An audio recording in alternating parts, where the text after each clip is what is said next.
ஒரு அழகான புழுதியான பூனை ஒரு நாள் சிந்திச்சது. நம்ம வீட்டு தோட்டத்தில் நம்மாலே என்னாவது ஒரு காய்கறி வளர்த்து பார்ப்போமா?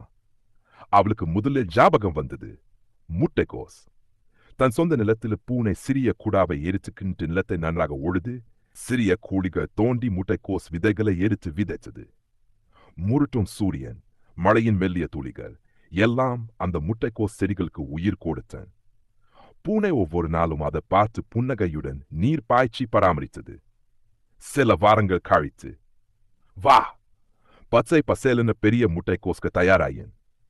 அவையை கொத்தி கொத்தியா அறுவடை செய்து வீட்டுக்குள் கொண்டு வந்த பூனை ஒரு பெரிய பாத்திரத்தில் தண்ணீர் ஊத்தி அவத்தை கழுவியது.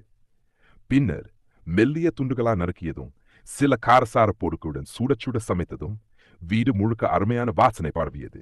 கடைசிய பூனை ஒரு பீங்கான் தட்டில் அதை வைத்து மெல்ல சாப்பிடும் போதே சொன்னது, தன்னாலே வளர்த்ததுதான் ருசி சூட அதிகமா இருக்கும்.